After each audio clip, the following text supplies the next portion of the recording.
శూన్యపురం మాయమైన ప్రాణం. కార్తీక్ అనే ఒక యువకుడు ఒక మారుమూల గ్రామానికి వెళ్ళాడు. ఆ ఊరిలో అడుగు పెట్టగానే అతనికి ఏదో తేడా అనిపించింది. వీధిలో కుక్కలు మొరుగుతున్నాయి, కానీ వాటికి నీడ లేదు. మనుషులు పలకరిస్తున్నారు, కానీ వారి కాళ్ళ కింద శూన్యం. భయంతో వణికిపోతూ ఒక పాత అరుగు మీద కూర్చున్న ముసలాయన్ని అడిగాడు, తాతా, ఇక్కడ నీడలు ఏవి? నా నీడ కూడా మాయమైపోతుంది. ఆ ముసలాయన ఒక వికృతమైన నవ్వు నవ్వి ఇలా అన్నాడు, నాయనా, ఈ ఊరి జనం తన నీడలను అమ్ముకున్నారు. 100 ఏళ్ల క్రితం ఈ ఊరిలో భయంకరమైన కరువు వచ్చింది.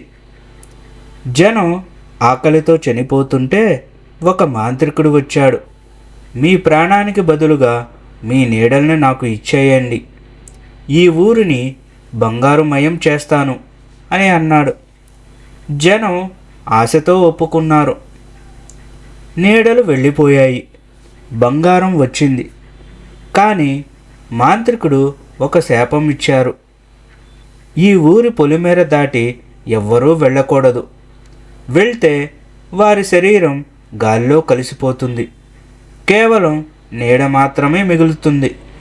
కార్తీక్ అక్కడి నుండి తప్పించుకోవాలని ఆ ఊరి చివరి ఉన్న పాత గుడిలోకి వెళ్ళాడు. అక్కడ అతనికి అసలు నిజం తెలిసింది. ఆ గుడి నిండా పగిలిన అద్దాలే ఉన్నాయి.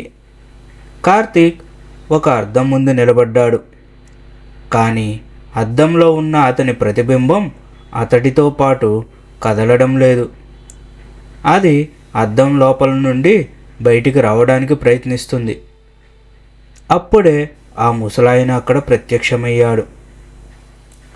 కార్తీక్, ఈ ఊరిలో ఉన్నవాళ్ళు మనుషులు కాదు, ఆ మాంత్రికుడు దొంగలించిన నీడలే ఈ ఊరిలో మనుషులుగా చలామణి అవుతున్నాయి. నిజమైన మనుషులంతా ఈ అద్దాల వెనుక బందీలుగా ఉన్నారు. ఇప్పుడు నువ్వు కూడా నీ నీడకి నీ శరీరాన్ని ఇచ్చేయాల్సిన సమయం వచ్చింది. మనం అనుకుంటాం మన నీడ మన వెంటే ఉంటుందని, కానీ జాగ్రత్త, మీ నీడ మీకు తెలియకుండా ఎక్కడికి వెళ్తుందో గమనించండి. ఒకవేళ మీ నీడ మీకు కాకుండా వేరేలా కదులుతుంటే మీరు శూన్యపురానికి దగ్గరలో ఉన్నారని అర్థం. ఈ కథ నచ్చితే లైక్ చేయండి, మీ ఫ్రెండ్స్కి షేర్ చేసి వాళ్ళ నీడలను కూడా చెక్ చేసుకోమనండి. సబ్స్క్రైబ్ చేయడం మర్చిపోకండి.